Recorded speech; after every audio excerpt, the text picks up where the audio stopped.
നമസ്കാരം. കോഴിക്കോടൻ വാർത്തയിലേക്ക് സ്വാഗതം. ഷിരൂരിൽ മണ്ണിടിച്ചിലിൽ കാണാതായ മലയാളി അർജുന്റെ കുടുംബത്തിനു നേരെയുള്ള ഹീനമായ സൈബർ ആക്രമണത്തിനെതിരെ കർശന നടപടി സ്വീകരിക്കുമെന്ന് മന്ത്രി പി.എ. മുഹമ്മദ് റിയാസ് വ്യക്തമാക്കി.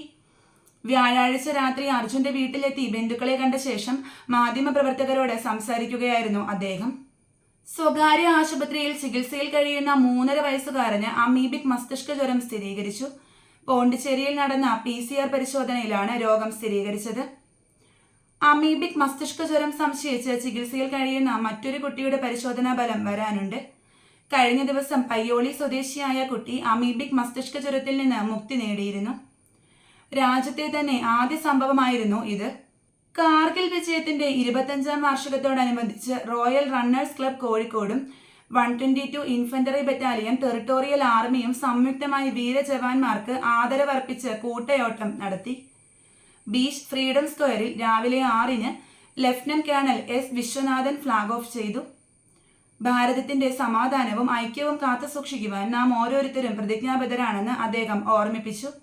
ദേശീയപാതയുടെ ഭാഗമായ മാനാഞ്ചിറ വെള്ളിമാടുകുന്ന് റോഡിൽ ഇംഗ്ലീഷ് പള്ളിക്കു സമീപത്തു നിന്ന് എരഞ്ഞിപ്പാലം ജംഗ്ഷൻ വരെയാണ് ഇന്നലെ ആദ്യഘട്ടം അറ്റകുറ്റപ്പണികൾ നടത്തിയത്.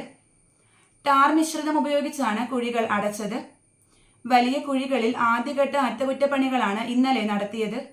ഇന്ന് ഇവയിൽ ടാർ മിശ്രിതം ഉപയോഗിച്ച് പ്രവൃത്തി പൂർത്തിയാക്കും. ജല അതോറിറ്റിയുടെ പൈപ്പ് പൊട്ടിയാണ് പലയിടത്തും കുഴികൾ രൂപപ്പെട്ടത്.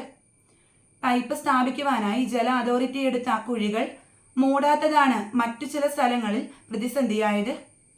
ബാലുശ്ശേരി താലൂക്ക് ആശുപത്രിക്ക് മുന്നിൽ സംസ്ഥാന പാതയിലെ ഓവുചാൽ പൂർത്തിയാക്കാത്തതിനാൽ മലിനജലം റോഡിലേക്ക് ഒഴുകി ദുരിതമാകുന്നു. ആശുപത്രിക്ക് സമീപത്തെ ബസ് സ്റ്റോപ്പിനടുത്ത് വരെ മാത്രമാണ് ഓവുചാൽ പൂർത്തിയായത്. ബാക്കി 50 മീറ്ററോളം ഭാഗം പണി നടന്നിട്ടില്ല. ഓവുചാലിലൂടെ ഒഴുകിയെത്തുന്ന മലിനജലം ആശുപത്രിക്ക് മുന്നിൽ വെച്ച് ഉയരം കുറഞ്ഞ പഴയ ഓവുചാലിലൂടെ കവിഞ്ഞൊഴുകി റോഡിലേക്ക് എത്തുകയാണ്. ഇവിടെ ഓട്ടോറിക്ഷ പാർക്കിങ്ങും ഉണ്ട്. ആശുപത്രിയിലേക്ക് എത്തുന്ന രോഗികൾ ഓവുചാലിൽ നിന്ന് കവിഞ്ഞൊഴുകുന്ന മലിനജലം ചവിട്ടി വേണം എത്താൻ. പഴയ ഓവുചാലിൽ മാലിന്യവും കെട്ടിക്കിടക്കുന്നുണ്ട്. വിവിധ കാരണങ്ങളാൽ പൂർത്തിയാവാത്ത 1137 വികസന പദ്ധതികൾ അടുത്ത വർഷവും സ്പിൽ ഓവർ പദ്ധതികളായി പരിഗണിക്കുവാൻ മേയർ ഡോക്ടർ ബീന ഫിലിപ്പിന്റെ അധ്യക്ഷതയിൽ ചേർന്ന കോർപ്പറേഷൻ കൗൺസിലിന്റെ പ്രത്യേക യോഗം അനുമതി നൽകി. വികസന സ്ഥിരം സമിതി അധ്യക്ഷ OP ഷിജിന അവതരിപ്പിച്ച് വിവിധതരം സമിതികൾ അംഗീകരിച്ച പദ്ധതികളുടെ ലിസ്റ്റാണ് കൗൺസിൽ യോഗം അംഗീകരിച്ചത്. പ്രമുഖ സ്വാതന്ത്ര്യ സമര സേനാനിയും ജീവകാരുണ്യ പ്രവർത്തകയുമായ ക്യാപ്റ്റൻ ലക്ഷ്മിയുടെ 12ാം ചരമവാർഷിക ദിനത്തിൽ Velliyur captain Lakshmi charitable and education trust അനുസ്മരണം നടത്തി. ഗ്രാമപഞ്ചായത്ത് പ്രസിഡന്റ് ശാരദ പണ്ടേരിക്കണ്ടി അനുസ്മരണ പ്രഭാഷണം നടത്തി. ഗ്രാമപഞ്ചായത്ത് standing committee chairperson Shiji Kottarakkal അധ്യക്ഷയായി.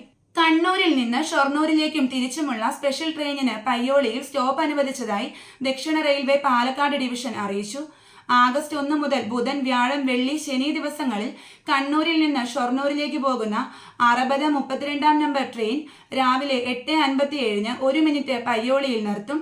ചൊവ്വ, ബുധൻ, വ്യാഴം, വെള്ളി ദിവസങ്ങളിൽ ഷൊർണൂരിൽ നിന്ന് കണ്ണൂരിലേക്ക് പോകുന്ന 60-31 നമ്പർ ട്രെയിൻ വൈകിട്ട് 6:13-ന് ജൂലൈ 31 മുതൽ 1 മിനിറ്റുമാണ് പയ്യോളിയിൽ നിർത്തുക. കഴിഞ്ഞ ജൂലൈ 2-നാണ് പുതിയ സ്പെഷ്യൽ ട്രെയിൻ ഓടിത്തുടങ്ങിയത്. ഒക്ടോബർ 31 വരെയാണ് റെയിൽവേ നിലവിലെ ട്രെയിൻ സർവീസ് പരീക്ഷണാടിസ്ഥാനത്തിൽ അനുവദിച്ചിരിക്കുന്നത്. ഭക്ഷ്യധാന്യ വിതരണത്തിന്റെ തൂക്കത്തിൽ കൃത്രിമം കാണിച്ചുവെന്ന പരാതിയെ തുടർന്ന് റേഷൻ ഷോപ്പിന് ഭക്ഷ്യവകുപ്പിന്റെ പൂട്ട്. പുറ്റൈക്കാട്ടങ്ങാടിയിലെ റേഷൻ കടയാണ് നാട്ടുകാരുടെ പരാതിയെ തുടർന്ന് ഭക്ഷ്യവകുപ്പ് വ്യാഴാഴ്ച അടച്ചുപൂട്ടിയത്. റേഷൻ കടയിൽ നിന്ന് ബുധനാഴ്ച അരി വാങ്ങിയ കാർഡുടമയ്ക്ക് തൂക്കത്തിൽ 1 കിലോഗ്രാം കുറവ് വന്നതായി പരാതി ഉയർന്നിരുന്നു. കാർഡുടമ ഇത് ചോദ്യം ചെയ്തപ്പോൾ നടത്തിപ്പുകാരൻ തട്ടിക്കയറി സംസാരിച്ചതായും പറയുന്നു. കഴിഞ്ഞ ഡിസംബർ 23-ന് സമാന രീതിയിലുള്ള സംഭവം നടന്നിരുന്നതായി കാർഡുടമകൾ പറഞ്ഞു.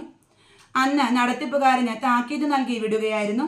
വിദേശ രാജ്യങ്ങളിലേക്ക് കടൽ ചെമ്മീൻ കയറ്റുമതി തുടരണമെങ്കിൽ മത്സ്യബന്ധന വലകളിൽ കടലാമകൾക്ക് രക്ഷപ്പെടാനുള്ള ടെഗ് ഘടിപ്പിക്കണമെന്ന നിർദ്ദേശത്തിനെതിരെ പ്രതിഷേധവുമായി ബോട്ടുടമകൾ.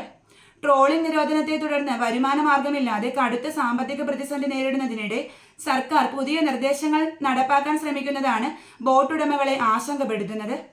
കടലാമ സംരക്ഷണത്തിന്റെ പേരിൽ ഇന്ത്യയിൽ നിന്നുള്ള കടൽ ചെമ്മീൻ കയറ്റുമതി 5 വർഷമായി അമേരിക്ക നിർത്തിവച്ചിരിക്കുകയാണ്. കാലങ്ങളായി ഉപയോഗിച്ചു വരുന്ന വഴികൾ ബാരിക്കേഡ് വെച്ച് അടച്ച് റെയിൽവേ. ഇതോടെ പ്രതിഷേധവുമായി നാട്ടുകാർ. ഇരട്ടപ്പാതയിലൂടെ മുറിച്ചു കടക്കുന്നതും ട്രെയിനുകളുടെ വേഗം കൂടിയതും അപകടത്തിന് കാരണമാകുന്നതിനാലാണ് വഴി അടയ്ക്കുന്നതെന്നാണ് റെയിൽവേ അധികൃതർ പറയുന്നു. എന്നാൽ മറുഭാഗത്ത് എത്താൻ ബദൽ മാർഗമില്ലാതെ എന്തു ചെയ്യുമെന്ന് പരിസരവാസികളും ചോദിക്കുന്നു. ഇന്നലെ രാവിലെ കരിമ്പന പാലത്ത് വഴി അടയ്ക്കാൻ വന്ന റെയിൽവേ സംഘം നാട്ടുകാരുടെ എതിർപ്പിനെ തുടർന്ന് മടങ്ങി. ഈ വഴി ഇല്ലെങ്കിൽ ഏറെ ദൂരം ചുറ്റിപ്പോകേണ്ട ഗതികേടുണ്ടാകുമെന്ന് പറഞ്ഞ് നാട്ടുകാർ പരാതിപ്പെടുന്നു. കേന്ദ്ര സർക്കാരിന്റെ കുർസി ബച്ചാവോ പ്രധാനമന്ത്രി ബച്ചാവോ ജനവിരുദ്ധ ബജറ്റിനെതിരെ തിക്കോടിയിൽ CPM പ്രതിഷേധ കൂട്ടായ്മ സംഘടിപ്പിച്ചു. CPM കോഴിക്കോട് ജില്ലാ കമ്മിറ്റി അംഗം D. ദീപ ഉദ്ഘാടനം ചെയ്തു. R. വിശ്വൻ അധ്യക്ഷനായി. Thikkodi local secretary Biju Kalathil, KV Rajeevan, P. Shahida, Mini, Bhagavathi Kandi, Gireesh Chethil, VK Athul, KK Balakrishnan, NK Rahees, PV Aneesh, PT Sreeni, MK Raveendran എന്നിവർ നേതൃത്വം നൽകി. നന്ദി, നമസ്കാരം.